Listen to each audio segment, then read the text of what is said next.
films. No, We but will, I'm sure, at some no, point. but yeah, Eartha Kitt as the Wicked Witch, Mickey Rooney as the Wizard for the 1998 recording of Wizard of Oz. And yes, Eartha Kitt rolls her R's at one point because I'm listening to this. I'm like, oh, okay, okay. And then she did the R roll, and I'm just like, I just giggled. I giggled. I'm like, that's awesome. Look at it. Look at there's even art on the CD. And I don't know what live production this was from where at some point, but oh, hey, this folds out. Does this fold out? Oh, it folds out. Look at that. Okay. Does it? It's got all the So, lyrics or that many credits, or just a whole bunch more pictures? no, it talks about it gives some background. It's Oh, really good. small liner notes about yeah. It's description of the film of the play actually, Oh, okay. and the stuff in it, and then oh, the history of Wizard of Oz. Wow, I haven't even Cool. opened this, and then yeah, this is really freaking cool. Dorothy Gale is played by Jessica Grove. Toto is a dog named Plenty. That's lovely. Okay. Annie M, Judith McCauley, Bob Dorian, yeah, Eartha Kitt and Mickey Rooney. Oh my lord. That name sounds familiar. Bob Dorian. Yeah, Mickey Rooney also plays the guard, and since this is audio, that will throw you off. I'm sure. Because I'm sure he changed his voice. Oh yeah, I'm sure. You know, he didn't change his Bob voice. Dorian, the guy from AMC. I'm guessing. Wow. Yeah. Could be. It also says movie actor. Yeah. So and then yeah, it's interesting. It's really interesting. But yeah, Eartha Kitt. That's why I got it. I'm a big Eartha Kitt fan. So, yeah. So that I was impressed that I couldn't. I found that. But anyway, how you folks doing? I'm fine. Yeah. How you doing, Don? I'm still catching up on sleep. Yeah. That kicked in pretty quick last night, to be honest. Yeah. Yeah, I did all right. I did do much movie things when I got home. I think I just chilled, and then yeah, and then today I played a lot of Fortnite. I as much as oh no, I did watch Pot Zombies last night. So I did watch. I watched Pot Zombies last night because I wanted to get my 31 Days of Horror in. Hadn't watched one for Sunday. So I watched Pot Zombies, and it had Trauma name. It was distributed by Trauma. Go figure. So of course there's an Uncle Lloydie part written in. That man, I love Lloyd Kaufman because whatever film he buys or whatever it distributes, usually they do some kind of pickup or something so they can work him into the film. The way you described it, it almost sounded like Redneck Zombies just taking out the moonshine and putting in marijuana. It was like an urban, yeah, Redneck Zombies almost. I mean, they were painted green, but they did, and again, this was the Pot Zombies. This is from like 2005 or 4. So the way they did the glowing green eyes, you could tell someone was on a chroma key. You know, on a chroma, they were on a switchboard and created the glowing eyes, and then they moved them. So it wasn't. They weren't always quite even or whatnot, and then they painted themselves green. Yeah, and then there was green vomit, and there was a lot of gore. Actually, there was practical gore effects. So I mean, that's the thing. As cheesy as it was only 68 minutes long. So yay! And so the gimmick doesn't overstay its welcome. And there was actually some effort put into it. So, you know, I always give respect to indie films like that even if they aren't great, if you can tell they've actually tried to make something, I give them props. And this is back in 2000, whatever. So, you know, you're shooting with handy cams here. You're not shooting on your phone yet. This is still DV tape and shit. So, yeah, I think that was 2005. Pot Zombies. Boy, the FBI is going to love my search history. Yeah, 2005. It's Pot Zombies. They made a sequel, too. I'm going to have to watch that because I'm a completionist. So, amongst other things. So, okay, now enough of my bullshitting. Thank you, everyone, for the spoiler room. This is a special edition. We're taking a break from our He's Not Loki month which I hope everybody's been enjoying. It's been very interesting so far. Tonight, because I have a few crew members who happened to be with me this past weekend. You've heard me talk about it. The Sawdust City Fright Fest in beautiful downtown Oshkosh, Wisconsin at the historic Time Community Theater. The Sawdust City Fright Fest happened this past weekend. We did a Friday night kickoff and Saturday full of indie films. And tonight, my crew members with me to talk about the films that we saw, which ones we kind of enjoyed the most, is none other than first the diva of the spoiler room. She's back with us. It is none other than Dawn. Hello, Dawn. How are you? Tired, but good. Very good. It was a full weekend. It was definitely a full weekend. And I wasn't doing nearly the amount of running around and schmoozing that you were. All my work is behind the scenes. You are the behind the scenes, and then she puts the ham out on the table for others, for the ham to be out there, and the ham being me, or pork butt, whatever you want to call me. I don't care, but it's also ham. Another person with us tonight. You've heard his dulcet tones before. He's back with us as well. Doctavius is with us. Doc, how you doing? I'm doing okay. Still, I thought I wasn't busy until I remembered what day it was and how soon I had till other shows, and I realized that I'm always busy. You are, yeah. I've been doing a lot. I do nothing, so I don't know how that is. You do all the things. You do all the things involving putting them on the internet. I just do things that are more in person, I suppose. That eventually will potentially show up. Probably be on the internet. Hopefully in good ways. Primarily. Whether you want them on the internet or not. Well, we did the full season of Shakes, March to October, so that just finished last week. We participated in a show for the Milwaukee Fringe Festival. I did behind the scenes footage recording for a fan film end of July. So end of July. So and then the Fringe. And then we had our normal show. We had the Fringe Festival was the end of that week. It was a very busy July into August, and it just kind of slowly, gently faded a little bit for September, and now I'm kind of in the middle of that. Oh right, yeah, we decided 2 weeks after the other show we're going to do another show, so, which I'll talk about more later, I'm sure. But just it's like And that damn Mark Mark I still can't do the things. that damn Mark asked me to be on his show. What the hell? My only night free. No, just kidding. No, it's not. But thank you.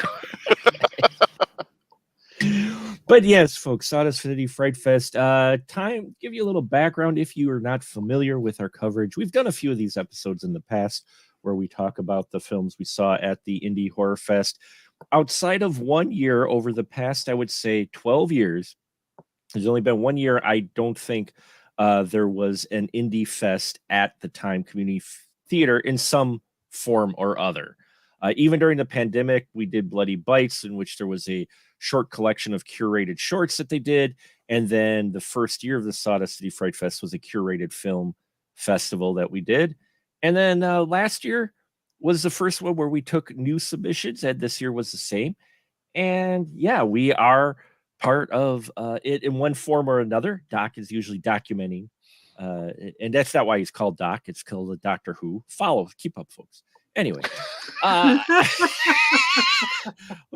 if you haven't followed the show before, sorry about that. But in any case, yes, it's a fun weekend. I love it. I've been emceeing it for the last couple of years now, and the new Horror Fest, I guess I did a couple of times as well, or one time. So yeah, we're all involved in part of it, but we also watch the films, not only at the fest, but the selection. But we do, it's involved selecting the films, and we selected an interesting collection this year, I think.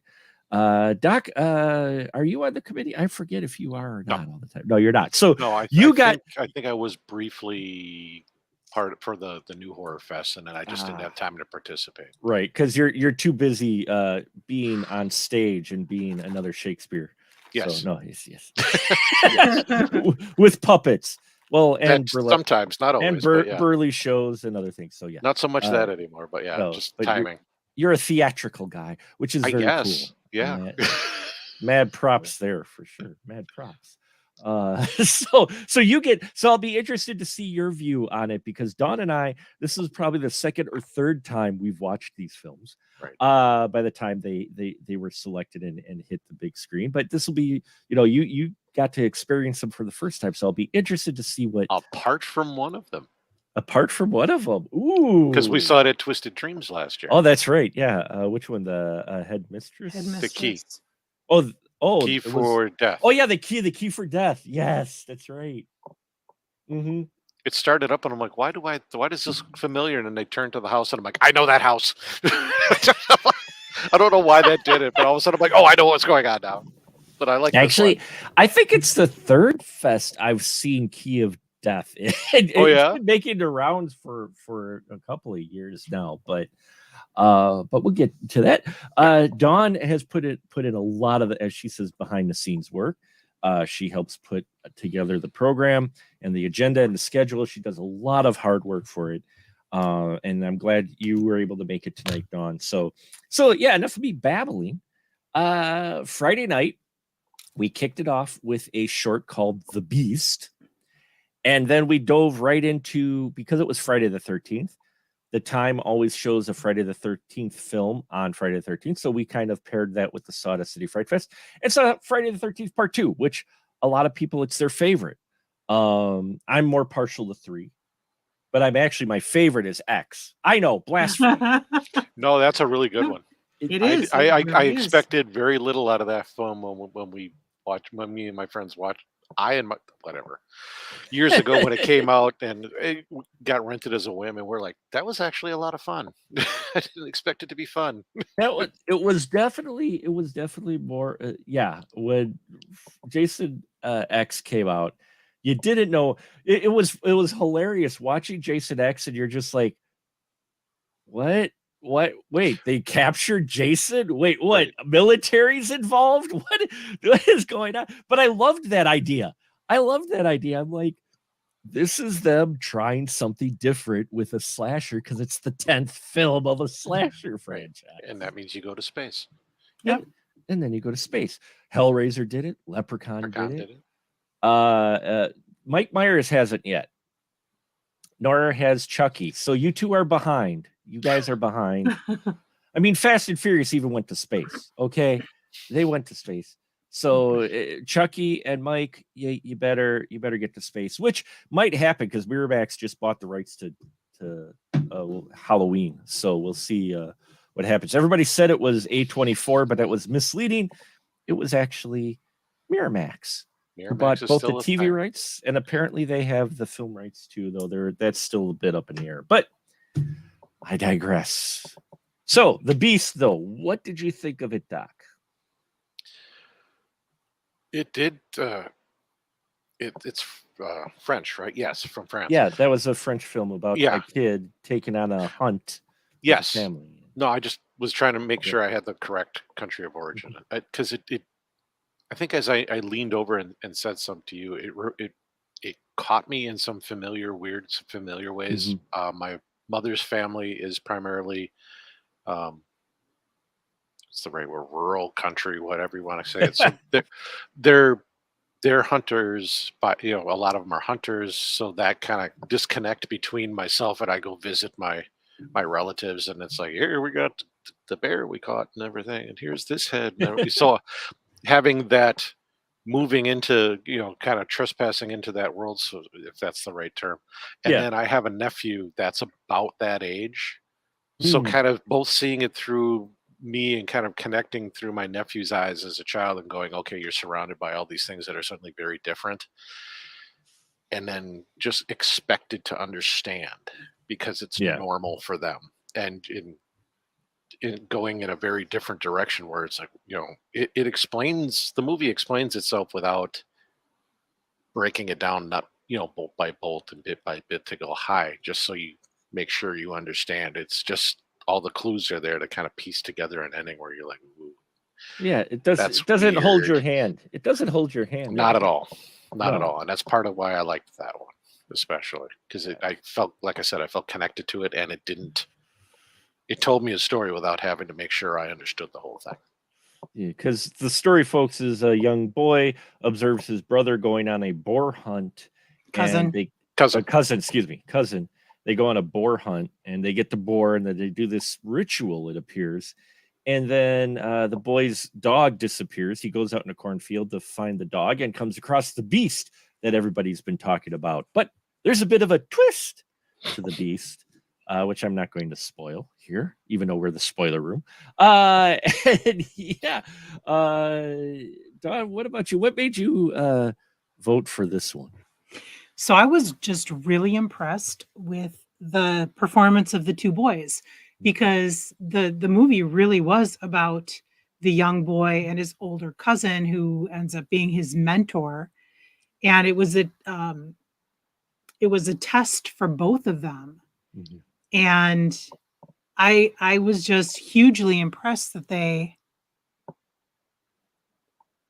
acted so convincingly Mhm. without being overly,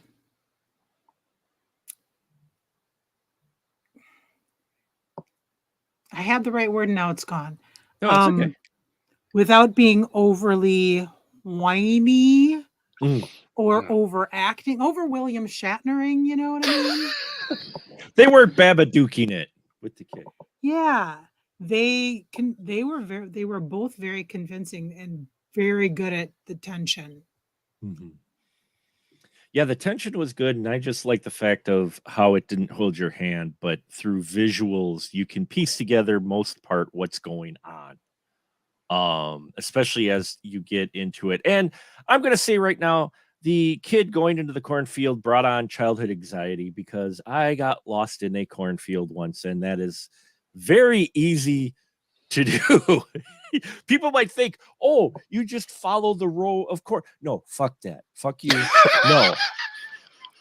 No offense to anyone, but fuck that.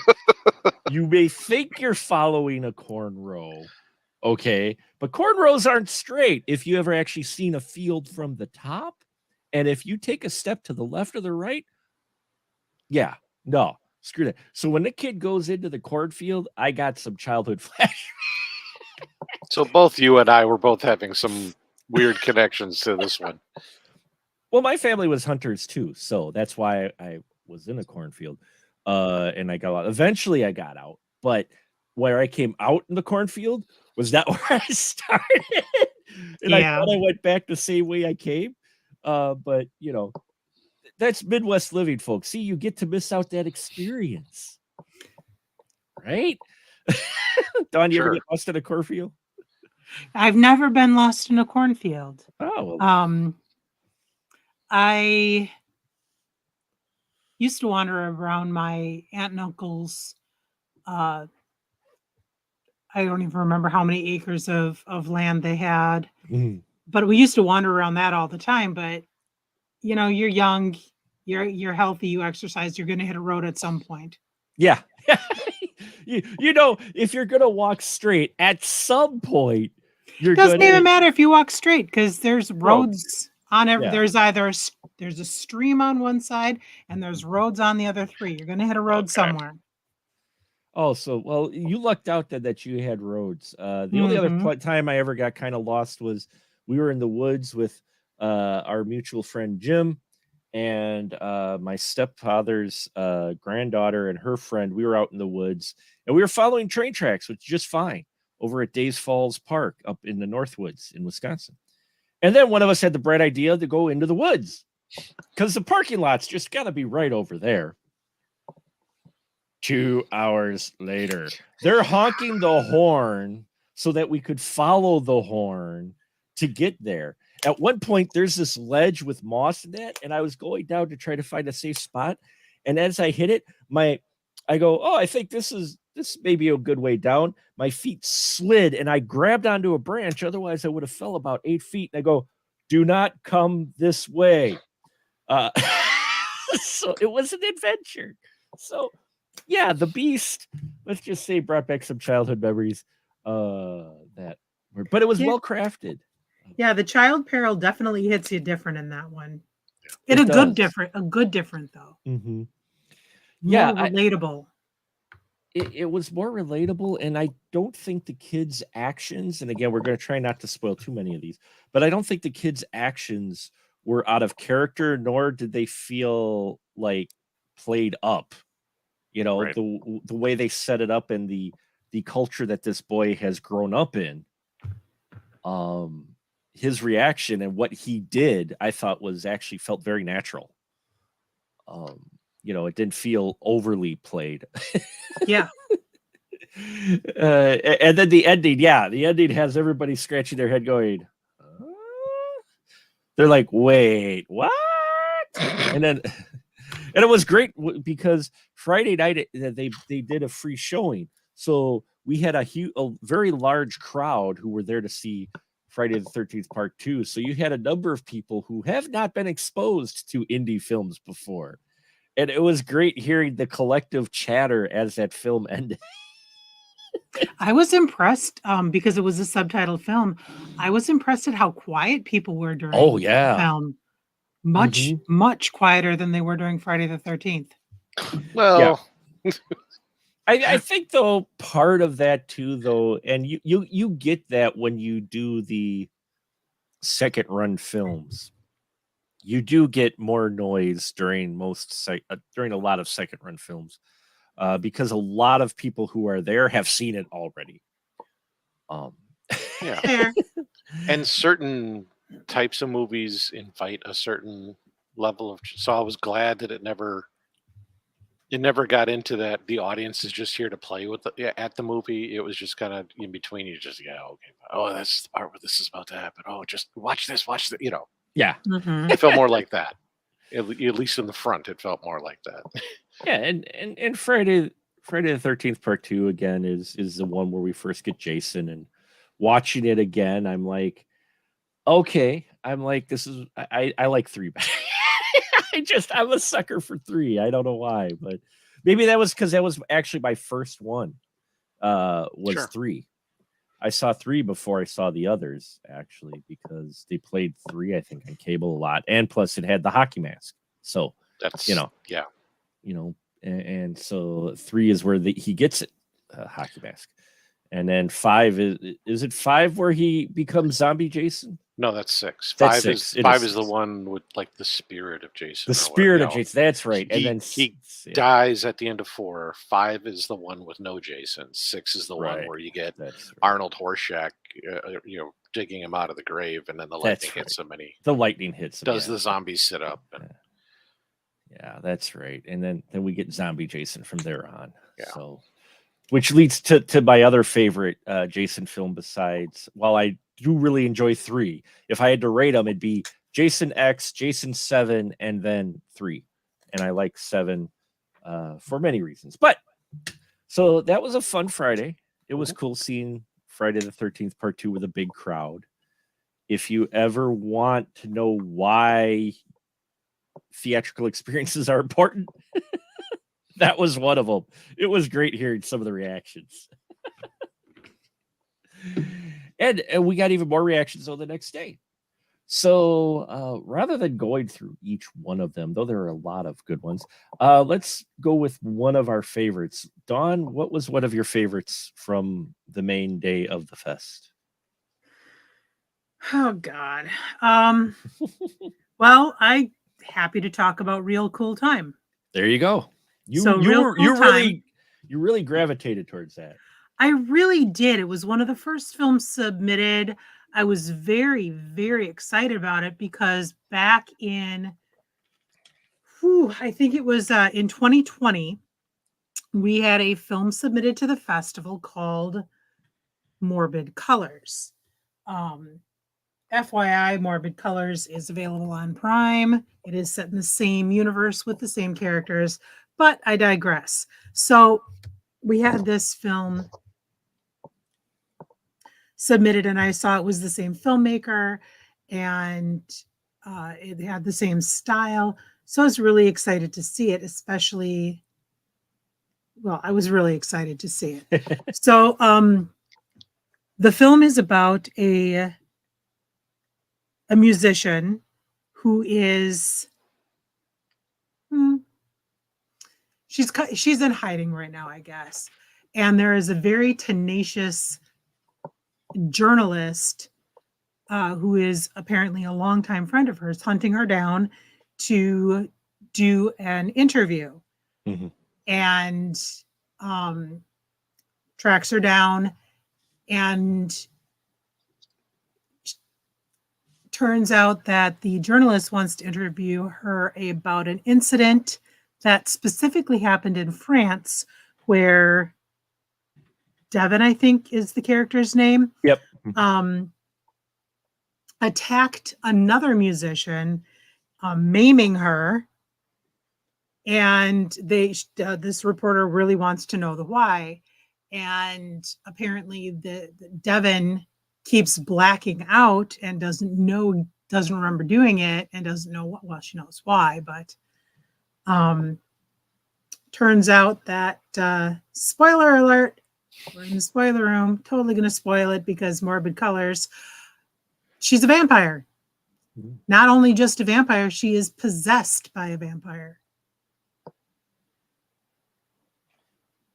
So what is it about this world or whatnot that draws you to it? Because you really connected with Morbid Colors, and you connected with this one. I think, well, number one, it takes place in the Midwest. So both films take place in the Midwest. One of them travels a little bit more than the other, but I believe this one is someplace in a decent sized city, Indiana, but it has that very familiar Midwest, not down home, but it has that Midwest flavor, like you're going to Milwaukee. Milwaukee is a bigger city for the Midwest, but it's not. I mean, even Chicago doesn't have the same Midwest feel. Not quite. No, it's definitely Chicago has more of a New York feel than. Yeah. So I love that the colors, the way the setting that they used, a nice-ish apartment, but still very relatable. These are people I could know and hang out with very easily. Absolutely. Yeah, it's no, it's good. I could tell some people at the fest weren't quite sure what to make of it.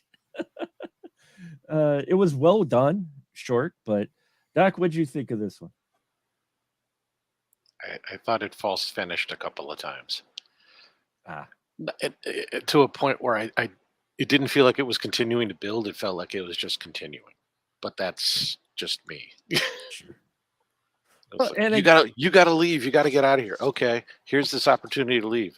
Now I can't leave, and it just felt like it was resetting the same setup. Then it was just a couple minutes of banter, and then it didn't feel like it was progressing. It felt like it had already gotten to that point and should have moved. But that was also it being the last of the second block of shorts.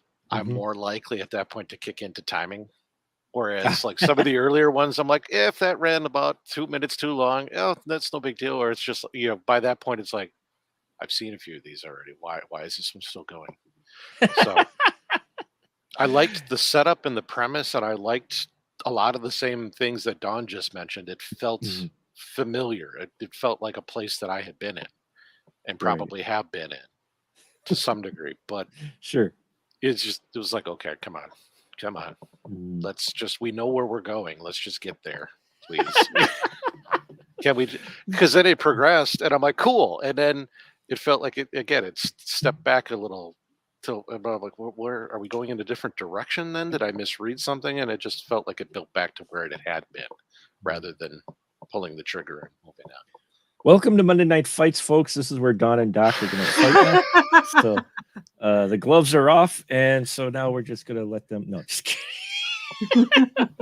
No, I can absolutely see. That, and that is a perfectly justified. Yeah, that is a perfectly justified view. It was definitely a competently made short. It was interesting. The characters and the acting were really well done. I'm kind of in the middle, and I'm not just doing that just to play, play both. But I enjoy the ending. I enjoy the fact that it's in that same world as Morbid Colors. And at least it keeps that same character that is in Morbid Colors, that same feel, that same tone, that same atmosphere.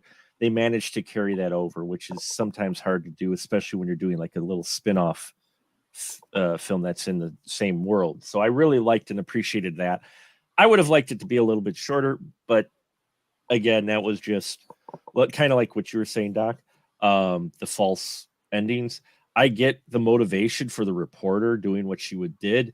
There was one too many of those moments. I like the first couple moments where she's got to stay to get the story, but there was just one or two other. It's like, yeah, maybe drop one of those for me personally, and that's just my personal choice.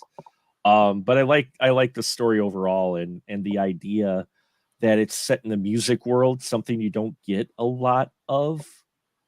Where a movie like this, especially kind of with vampires, you don't get that. Usually, music world involves demons. Usually, music involves demons or werewolves, or demonic werewolves, or whatever you want. Possessed records. Play the record backwards. There you go. So yeah, I like that it's set in the music world. I always like films that try to do a different setting. So amusingly, I had talked to Ray about this, Ray Sidman about this, and he actually liked the short more than he liked Morbid Colors, the feature film. Okay. So yeah. I could see that. Well, it's handled. I mean, Morbid Colors and this both are kind of approached in similar styles.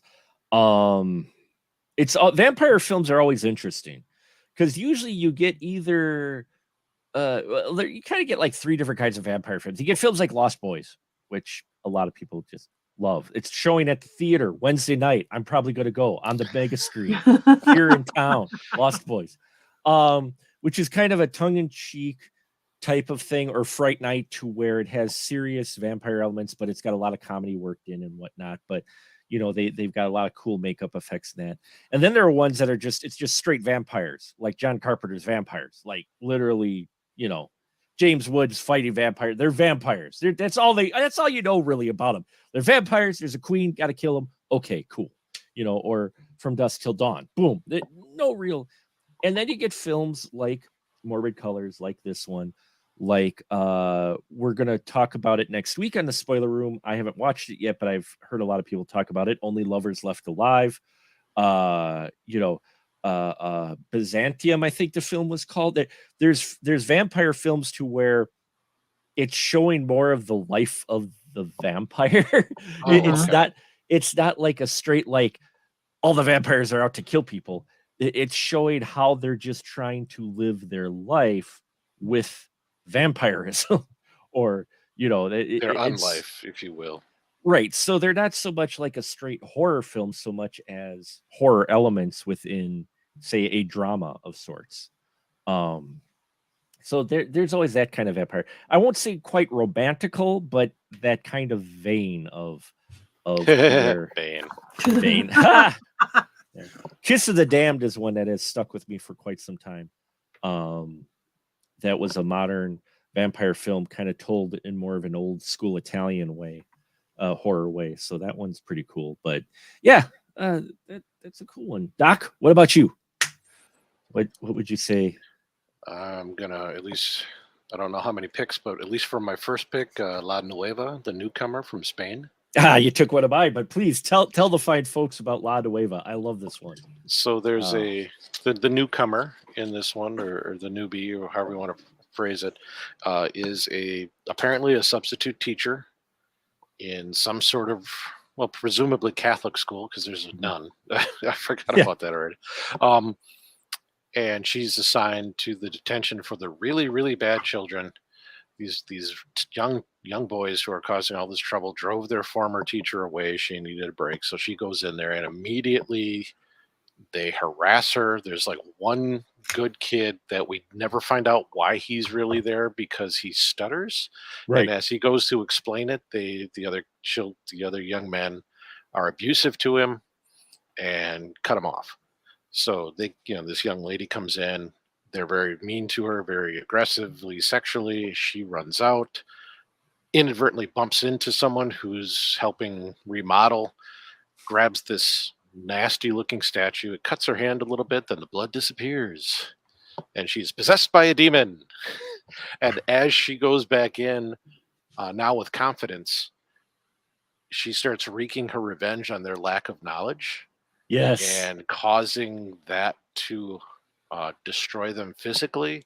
And every time that happens, she gets stronger and the room gets darker and it gets red and things happen. So it continues to build, but it doesn't just become this moment where it's like we're going one by one and just knocking all the kids off. It has a couple of twists and turns. Some of those relationships come back to haunt some of those young men who are completely inappropriate.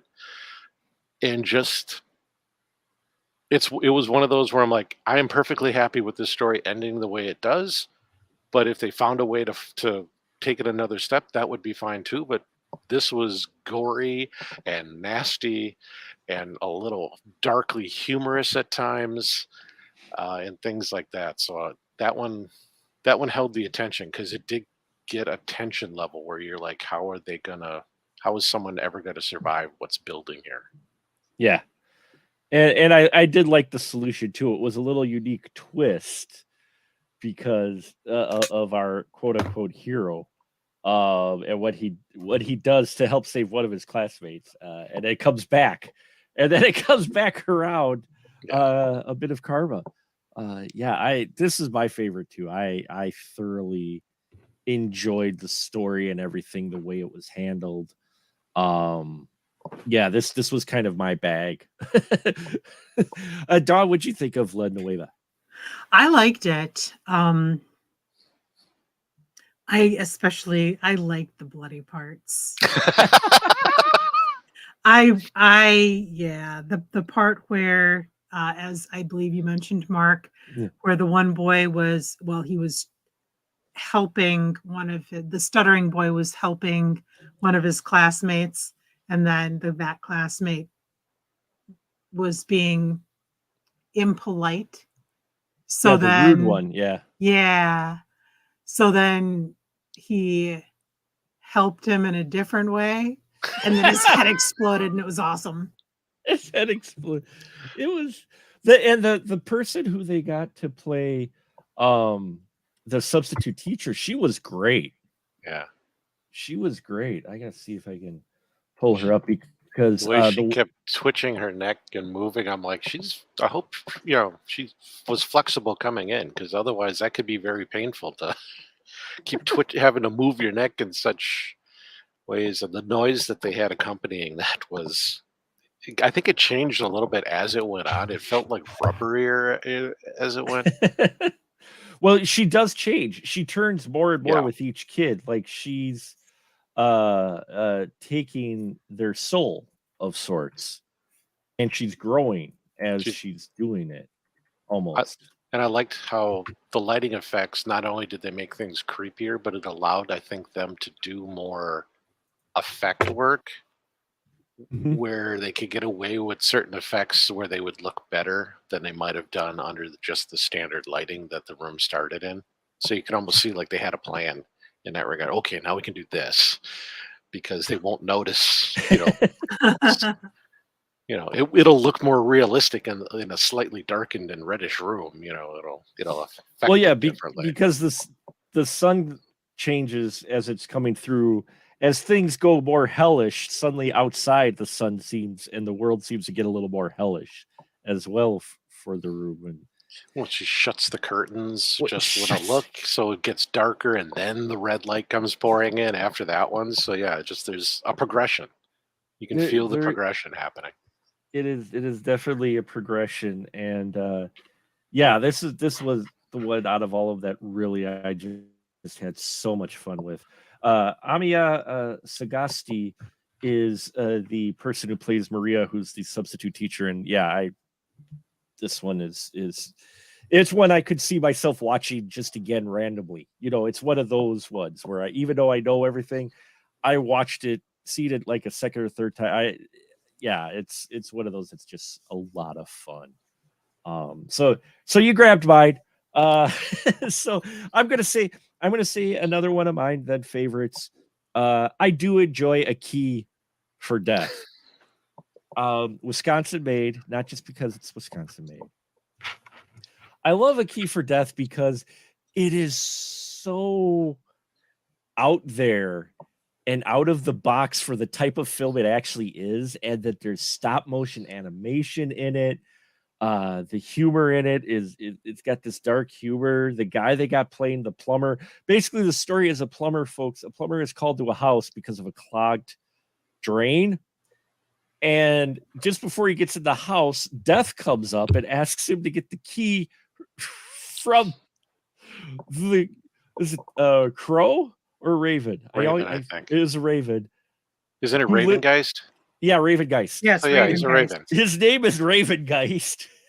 He owns the house, and he's literally a raven. He's an undead raven. So you've got Death outside asking the plumber to get a key from the undead raven because there's an interdimensional shield around the house. Now, one of the reasons the appeal I like this is, one, there's effort with the stop motion of the raven. For an indie short like it's fantastic. I loved the animation and the way it blended in the real world. But what I also love is how they set up a lot of it, and it's just through these three characters. Like, to say interdimensional key, it's literally a wooden key that you use to hang your key hooks on. But through just a little bit of visual effects and the way they build it up, you don't like see a shield around the house. They talk about a shield and you buy into it.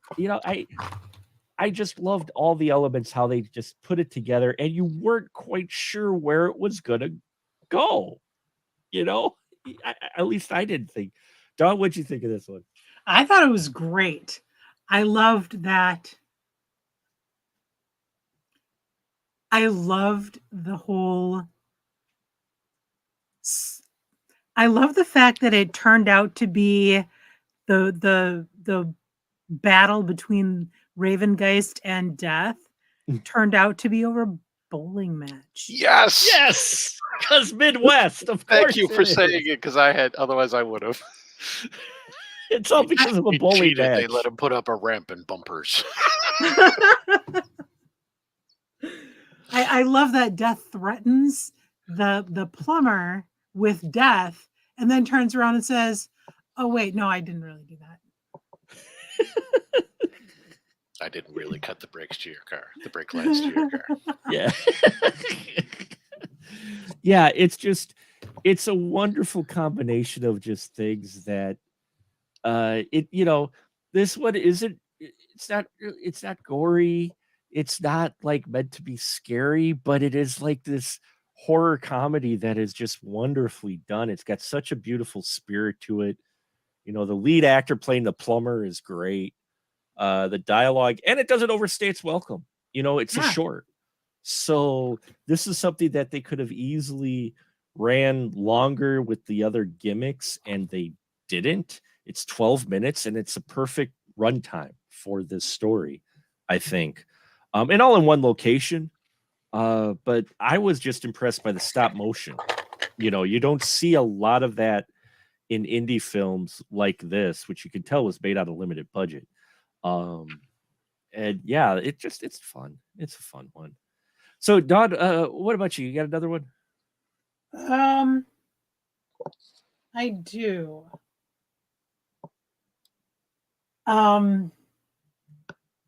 Honestly, I really liked Parish. Oh, yeah. Which is not my normal thing. That one creeped me out a little bit too. That one was creepy. Tell folks a little bit about Parish. So, for Parish, it is a 6-minute short film, and it is about a woman who is searching for. She has a lifelong illness, and she is looking for some help. So she goes to a hands-on healer or some such Yeah. nonsense. Yeah. And it turns out that faith healing, there we go. Yeah, faith. And healing. it turns out that in order to heal somebody, you have to murder and in order to be healed, somebody else must die. Yeah. So people volunteer to be murdered in order to save somebody else. Yeah, it's a really interesting story and brings up some interesting perspectives. Yeah. Yeah, and it's well done. All shot in one location, indie. It was a 48-hour film, I think. Yeah, it was one of the 48-hour was film fest. Yeah.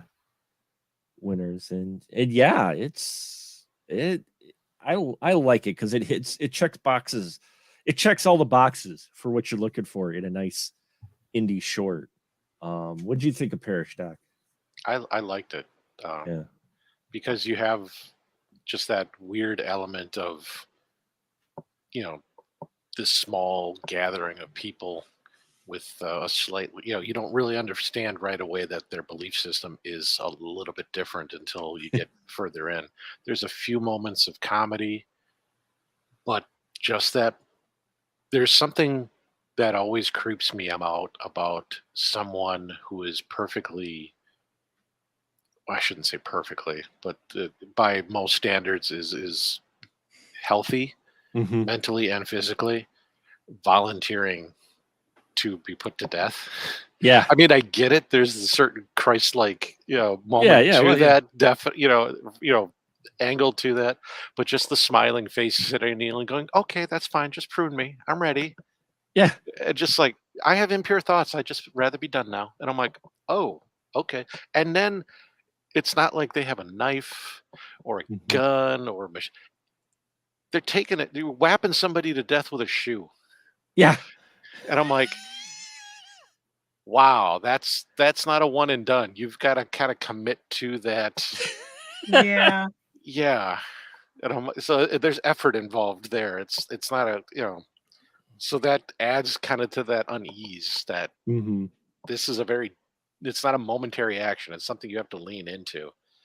And that last little moment, spoiler, sorry, it shows it didn't work. Yeah. Shock. Who would have thought? So it all kind of falls down in that moment too, which makes it a little more horrifying. Even just that it's not like there's some weird magical force or your Holy Spirit or whatever you want to call it. Nope, it's just another wackadoo. Well, and I think part of the fear is that there are cults like that. And I think that's what it is that you realize, that there's folks out there that kind of do this sort of thing. That's what one of my buddies said. He was watching Mark of the Devil the other day, and I'm like, the Witchfinder movies always just creep me out because as cheesy and as overblown as they might be, the basic premise is if I point you out and say you are a witch, you're getting tortured and killed. That was it. There was no, oh, they're going to get away. There's some logic to anything. And that's a very real, unfortunately human thing that happens. Even if it's not, that person is marked and now they must die. Right. Even sometimes it's that person did something inappropriate, and it's hard to figure out if they've moved on and have progressed and have moved past that bad thing that they've done, because how do you know? Right. So how do you trust someone, even just in reality, to go, okay, you say you're not going to do this inappropriate thing, not even necessarily like a criminal act, just something where you go, how do you trust someone again?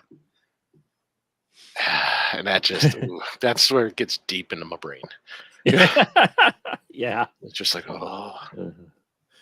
And what about you, Doctavius? Did you have another pick? Sure. And just a brief aside, this was one of the more solid years, I think, just in general. Because it seems like there are times where we get through about halfway through and it's like, okay, here's the weird, the batch I don't care for as much. But this one, just as a whole, was a good year. But I would like to talk about Hollow from Serbia for a moment, Oh yes. because that was one of them where, again, I'm not picking foreign films just to be pretentious. I just really like these. But Mhm. in about 9 minutes, with very little dialogue and subtitles, you build up the. You follow a man who is who's hiding out apparently in a semi-abandoned house or something Mhm. that apparently because at the beginning you see him kind of go for a key that's hidden. At least I think that's what that was. But anyway, Mhm. so it appears to be some sort of place he's familiar with, some place he felt he could go kind of hide and relax briefly. And there's some guilt that Mhm. something he has done to someone he knows, and the image of that guilt in a very Edgar Allan Poe sort of way just keeps coming Uh-huh. back in front of his eyes. There was a few shorts like this where it was kind of the guilty actions in someone's brain causing them to suffer more Mhm. so than any monster or other supernatural force, just that guilt. And the last shot of the film Yeah. was edited very well from a Mhm. it's the moment you need to see, and you don't need to see what happens next. And it would be, part of my brain went into like producer mode, and it's like that's safest for everyone. Just stop there. But just the expression and everything, I'm like, it just it catches your attention and it closes the story well Yeah. enough for you. And it's like two people. There's only two people, and there might have been the credits are very limited too, if I remember. So Mhm. there's only a couple of people even working on this, and yeah, it's another one of those where it just kind of gets under your skin. Yeah, it does. And COVID, when it rolled out, kind of affected the way indie films are made. And I think some of them got inventive by the story that they told because of limited resources, times, or just physical. Yeah, we can't all be in the same place at the same time, sort of thing. What'd you think of this one, Don? I really liked it. As Doc was explaining, it tells a lot without saying a lot. Yes. And there's a ton that's revealed at the end and makes you question what all happened. Was he actually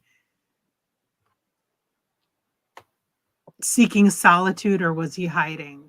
Mhm. Or seeking sanctuary, or was he hiding? And yeah, I thought it was so well done. Yeah, it was. It was really well done. It's creepy. You're not quite sure what you're watching at first, and then you start putting it together as it plays out. Um, yeah, it's very cool how they put it together and keeping it simple, but yet effective. So for me, and again, folks, we're just picking some of the ones that stood out. As Doc said, I was happy too with the lineup we had this year. Um, all of them were unique in identity and solid in their own way. Um, they're just different types of stories. Uh, one of the ones that I really love is the first one that we started with, which is the power of Lenora, which is an evil doll story with a variation to it. Um, I just enjoyed the way this was put together. The ambition of using a doll as your killer for a limited budget, the humor involved, the way it's directed and everything. I thought it just was handled just wonderfully. It's just so entertaining. The doll's creepy. There's actually a story told here. There's very little dialogue in here with it. It's just one guy and a doll, basically. And he gets this mysterious doll as a present from, he's not quite sure, but supposedly the doll comes alive. And he's like, yeah, right. So he goes, takes a shower, and the doll comes alive. And it's a killer doll. But the poor thing just can't accomplish what it's trying to do in a beautiful, humorous fashion. And then there's a bit of an ending twist, which tells you the whole story. And that's what I love about shorts is how they could tell that they're very lean. They have to be usually, so they could tell really the core story from start to finish. And you could put together usually the way it's crafted, a good one. What everything's going on, even if they don't spell it all out. They don't get into a mythology of the doll or anything, but by the end of it, you piece together what's actually going on. Doc, what'd you think of this opening short? I liked it. Mhm. I was sitting next to someone who does not think dolls are creepy by nature. So Christy was not enjoying it nearly as much. But yeah, you kind of get a vibe for where it's going to go. And sometimes with a short that's not necessarily, I kind of got that, okay, this is going to be a little silly. Usually, and part of that I think is because usually the fest starts with a couple of good-natured kind of fun ones and then eases you into what some of the, and it's not that that's a constant necessarily, but it's like, okay, I just from the vibe even of the first few minutes you go, okay, or moments you go, okay, this is going to be a little more goofy. And like you said, then the comedy of all that, I might sound hypocritical now, I'm not sure, I may have said, we could have snipped about a minute or so of that shower moment, because it just kind of just after a point, like, you built the tension. Let's go. Let's get to the joke. I know where the joke is going. Oh, there's the joke, and that's the joke I expected. Yay! But and if you would have moved that later, I probably would have done, that's way too long. It's about half as long as it needs to hear. But no, so it's fun. And then, like you said, having that moment at the end, because it does kind of feel like, okay, that's not it completely. And then the tease is really nice. I almost don't want to talk about it any more than that, just because Yeah, that's a good one. And like you said, you go, and the cycle repeats. Okay, for lack of a better term. Yeah. So yeah, it wraps up that story, kind of like the wrapping on the box. On the box, yeah. Yeah, Don, this is a great one to lead with, I thought, as well. I really find so much amusement in it. There's some special effects work into it. Simple but effective stuff with the doll animating the face and such, which couldn't have been that easy, and it looks really good too. Yeah. So again, another one that's highly produced. It doesn't have a whole lot to it, but what they do is effective. Was that one of the reasons you kind of led with it, Don? Was because of the good naturedness? Yeah, I like Doc said. I don't. And part of what I like to start with when I'm putting these things together and figuring out the order is I'm taking into account what people watched the night before for the kickoff. So the Beast was fairly serious, and Friday the 13th was a slasher. So I wanted to start it out a little bit lighter. I did consider starting it out, with the one of the more one of the other ones, but I actually considered starting it out with one of the more surreal ones, like Relax, Release, Relax, Release, or Party's Over. I did think about starting it out with something a little more surreal and weird, and then decided that, well, if we're going to have something that's going to smack of everybody's favorite doll slasher, we might as well start with this. And one of the things I liked about it was when the way they were doing her stop motion, you could tell they were physically exhibiting the amount of frazzled she was by her hair getting all wild. They really gave her that emotion. I loved it. Yeah, she didn't talk or anything. She just had expressions on her face, but she gets more frazzled as her attempts keep failing. And yeah, I thought they portrayed a lot of great character out of an inanimate object, basically. Yeah. In real life, it's inanimate. So yeah, I thought they executed that really, really well. So Yeah, and then we had our features, which everybody seemed to love both features. Yeah.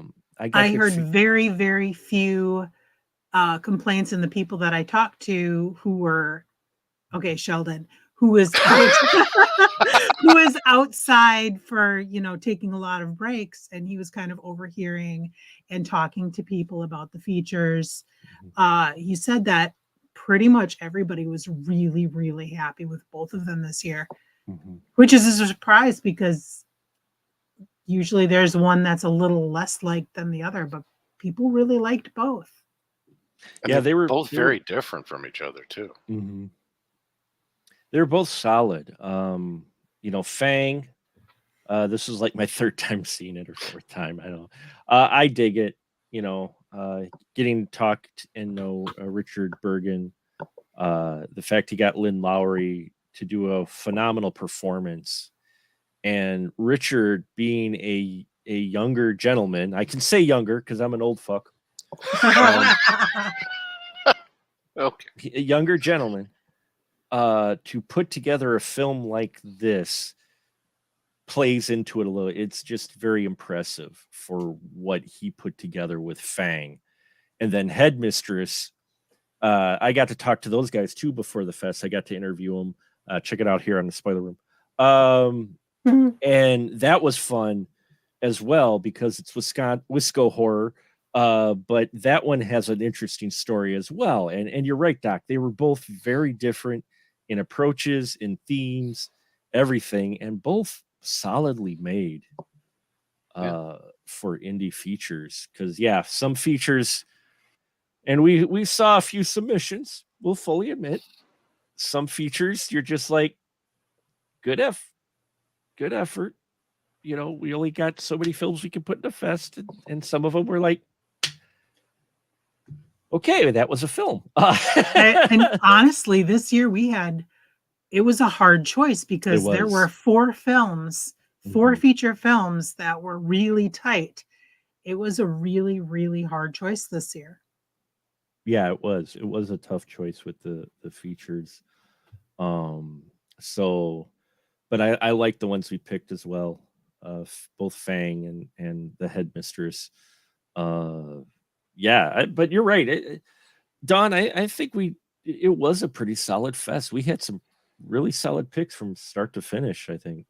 Yep. If anything, in variety.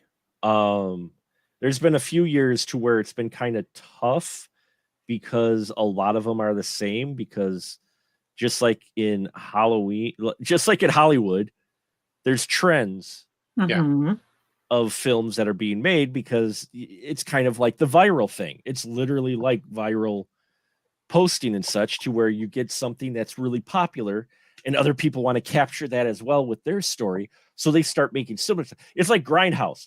When Grindhouse happened, when Rodriguez and Tarantino did Grindhouse, and hey, we're getting Thanksgiving. We're actually getting Thanksgiving as a movie. I love it. Eli Roth, thank you, sir. I can't wait to see that. But I digress. A lot of indie filmmakers, a lot of them, because I wasn't involved in a couple of fests at the time, were going for that Grindhouse look. But the story or their approach to it was a little too much. And there's people that'll argue that Grindhouse movie isn't actually Grindhouse because they made it with a huge budget. Fair too. But I think we had a larger variety of submissions done, wouldn't you say? Yeah, for sure. And we didn't have a ton that were. Every year you get a few submissions that are more experimental than horror, or more drama thriller than horror. I'm thinking of our first submission last year. Oh dear. The Brussels sprout, what was it? Oh God. No, that was 2020. What? That was 2020. The That's Brussels right. sprout one was 2020. That was 2020. There was this animated short. It wasn't that long at all. Something with Brussels sprouts. I forgot what it was called exactly because I tried to break it from my mind. Sorry. No, it was the most surreal. What the fuck is going on? Animated film that I've seen, and if I'm saying what the fuck is going on here, Right. you know. So, I have not been able to look at a Brussels sprout since.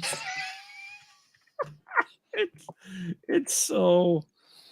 Oh Hmm. my god, that film was so disturbing in so many ways. Oh my God. Oh. Now it's there. It's right there in my head. And now it's the there in your legend head. of the I brought Brussels it sprout. back. I brought it back. The legend. The legend of the Brussels sprout film. We do have one of our Okay. members. We do have one of our members in the audience, Lee. Hi, Lee. How are you? Hey, Hi, Lee. And he mentioned Greed and Gore. Good show. And he's right. Greed and Gore was an interesting one. I always love stories that involve criminals who end up going to a location and running into something that's worse than them. Or that it's that those, I guess you could call them karma genre films, to where pretty much everybody involved just about are bad people. It's just bad people end up meeting worse people. Right. And I have a soft spot for those types of films, and that's what this is. These folks also, bank robbers, do a heist. They ended up killing some people. They end up taking a hostage. They go to this remote place, and while there, they run across a slasher. and we see how they battle it out while the hostage is just trying to survive. There's a lot of cool stuff that I enjoy about this one, especially the practical effects. What'd you think of Greed and Gore, Doc? I did enjoy that. I popped over and saw Lee commenting on how the audience reacted to the one sequence where With the hatchet in the face and how part of the body just eases down. Yes, that was. I'm surprised that didn't leap to my mind. I actually did consider mentioning Greed and Gore, and I went, "Nah." As much as I liked it, the story is super basic. It in some degrees it felt like a effects reel with a hint of a story. And I'm not saying that as a bad thing by any stretch of the imagination, because the story that they had was all the story they needed to tell this story. Right. I really, I really like. I think you were out of the room at the moment because there was a really one badass dude with a shaved head, and I wanted to turn to go. Is that a Vashan? Is that Butcher or Mad Dog's kid? What's going on? Because he had that kind of vibe, that tough guy. Because this is a Canadian film. He kind of almost sound like this, I'm not going to use a lot of words to tell you I'm going to kill you now. It's kind of that kind of vibe. Yeah, absolutely. Don, what'd you think of Greed and Gore? I too liked it because of the comeuppance theme in it. I like that incidentally the hostage gets away with all the cash. Yeah, and you almost think they're going to do something to where she does it, but she does. Yeah. But she's scarred too. Yeah. Yeah. A little bit. She is scarred a little bit. I just remembered the ankle injury. I'm sorry. Oh God! Oh my gosh! That was the other one that everybody just went, oh yeah. It wasn't so bad, and then she stood up, and then when she stands up and her leg folds in half. I don't think I've had that reaction ever since I saw on live wrestling Sid Vicious. Sid Vicious's leg folding in half. The only thing holding the lower part of his foot on was his boot. Oh, it's just it. That's. Yeah. So seeing that here, and it is done as an effects reel. I think my only, and this is going to sound weird, I know, my only issue is that I wish it would have been done just a little bit quicker in pace. Okay. A little bit. That one didn't feel like I'm it not lingered sure that much, but okay. I'm not sure what it was, but was something about it was just a little bit like just needed a little trimming for me. I'm not sure what it was exactly, but it just felt a little long. Was the slow-mo maybe sequence did it linger a little too long for you? Maybe It might have. I think maybe I at the end it does. It's really good. It's just I don't know. I just something about it felt like it just dropped a little bit in its overall energy or pacing in the middle. Okay. And then it picks back up for me. But that was the only thing. Otherwise, yeah, I dug it quite a bit. The gore effects and everything, and the fact that the hostage, who is smart, actually, she does things. She doesn't just sit there going right or whatever. She uses her head, which was also fun to see. So yeah, I mean, we could go literally over every single one of these, but I think we will wrap it up for the evening. Thank you, Lee, for commenting, and all the folks. SLF abides. Gee, I wonder who that could be. Any ideas, Doc, who that might be? She's not my lady friend. She's my special lady friend. That's Christine. Yeah, it's an Achiever reference. Clearly, yes, it is. It is an Achiever reference. But so glad everyone could tune in on it. Do you have any honorable mention that you just briefly want to mention that we haven't already talked about, Dawn? Let me take a quick peek here. Yeah. Well, maybe just Black Box. Mm-hmm. Oh yeah, I love that whole shtick. And yet, okay. So the shtick is the guy goes out and finds a gaming box, and his girlfriend, wife, whoever the hell she is pissed off, spending money, being irresponsible, blah, blah, blah. And you see that as a stereotype and a trope all the time. And yet most of the women I know who are in relationship with gamers are right next to their gamer significant others playing just as hardcore with them. That's, yeah. But I like it because it's a modern horror. Yeah. I like it because it's an actual, and I talk about it as much as I love the stuff that I grew up with. One of the things that I will say for sure about horror is I like to see films, even if they aren't exactly hit with me, doing something modern.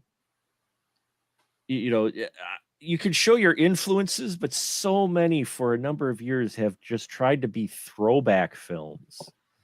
And I'm like, horror, you forget, is not an old people's, no offense to anyone, an old people's genre. It's not. Nope. It is a young demographic genre. Yeah. The reason we love them is because we were young and grew up with these. Yep. So when you make these retro films, while they are entertaining, you are kind of leaving off your demographic of what the horror genres appealed to over the late 70s, early 80s is the younger crowd. So whenever you see something like Black Box, to where it's more modern themed, it's everybody, it's something everybody can relate to now. Younger kids can relate to a video game box off of eBay. That's sketch, Yep. Yeah. The whole thing. Yeah, I think yeah, that's a good choice, and it's a modern horror film, so that's why I enjoyed seeing stuff like that. I want to see more stuff like that geared towards kids today. I can call them kids because I have kids who are in their 20s, so I can call them kids. But because they deserve that. They don't need to see their dads, moms, aunties, grandpas horror film. Yep. And so yeah, Black Box is definitely more modern horror, I would say, for sure. And yeah, Lee said he liked La Nueva as well. So Doc, you got an honorable mention? Sure. We'll go with Secret Santa. because Boom, boom, it was boom. probably the only 3-panel gag film in the whole thing, which normally we get a couple of them, and I was just like, okay, good, that's the first one. And I use the term 3-panel gag because, like a newspaper strip, it's a short film where it has enough time to set up kind of the premise, it gives you an action moment, and then it gives you a punchline, and then you're out. And when it hits that quickly and it gives you just enough of everything you need to understand the joke, it's just perfect. Yes. And 3 minutes long. yeah. And probably about half of that is, not quite half of that is credits. Yeah. So really the film is about a minute and a half probably, but it's very concise. It tells you exactly what it's so broad so you get it immediately. Mhm. And then it's done. And you go and you're over and you're happy about it. Yeah. Don, what about you in Secret Santa? Oh yeah, I love that one. That one was one I wasn't 100% certain you were going to be able to get in the fest. Mhm. Getting in touch with some of the filmmakers was more challenging. Gotcha. But we did, and I'm glad. Yeah, me too. The crowd liked that one too. It's always fun when you have one of these films you pick and you get speckled reactions sometimes, but the whole audience kind of got it when they got the punchline at the end when you hit it. It's like everybody in the audience pretty much chuckled at that one. And that's always fun. It's always fun when you get that reaction.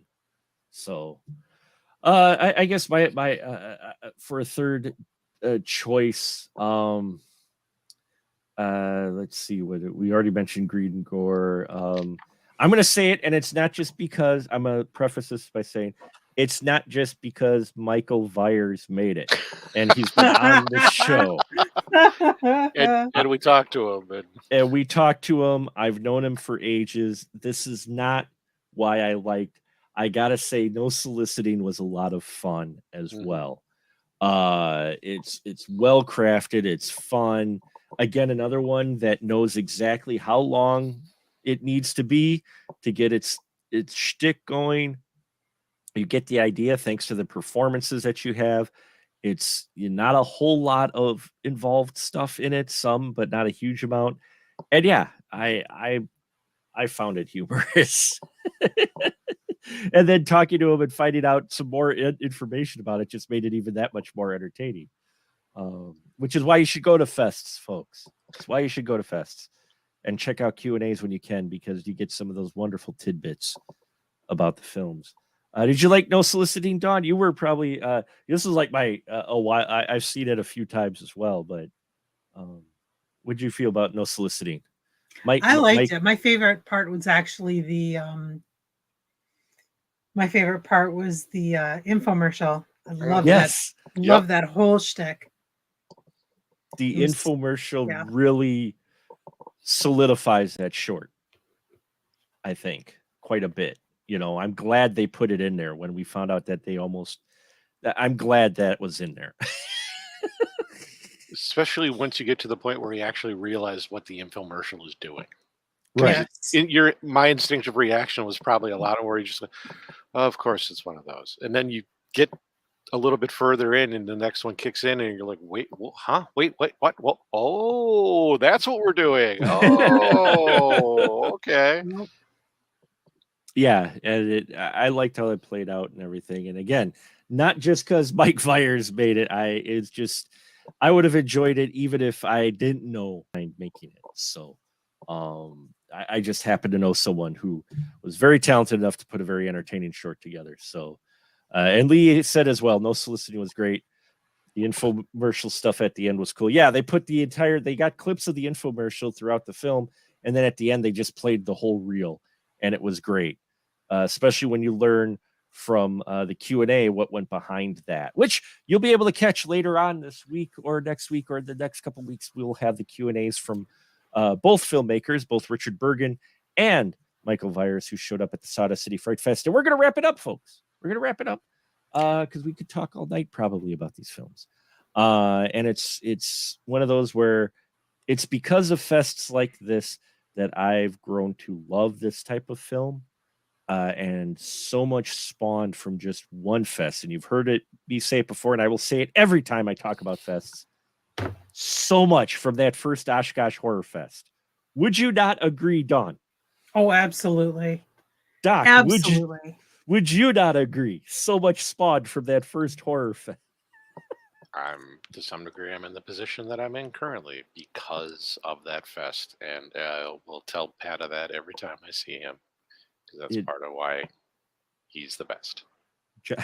John Pata bringing a horror fest like that to the middle of Wisconsin, a place you would have never really figured there was going to be such a thing like this, spawned so much that, yeah, I will ever be grateful for Mr. John Pata, who, by the way, folks, shameless plug, he's got a new film now on the festival circuit called Black Mold, which unfortunately couldn't show at our fest, but keep an eye out for it. Look for the trailer. It is called Black Mold, directed by John Pata.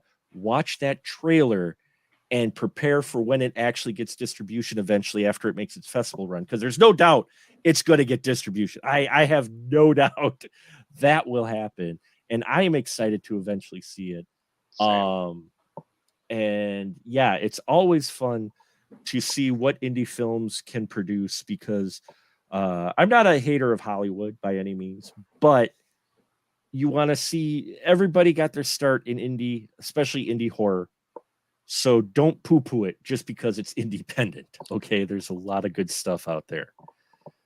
So there you have it, folks. Thank you so much for listening to us ramble about the best of the fest, and hopefully maybe this will get you excited to come out to a film festival, whether locally by you or come to Wisconsin and see a horror fest.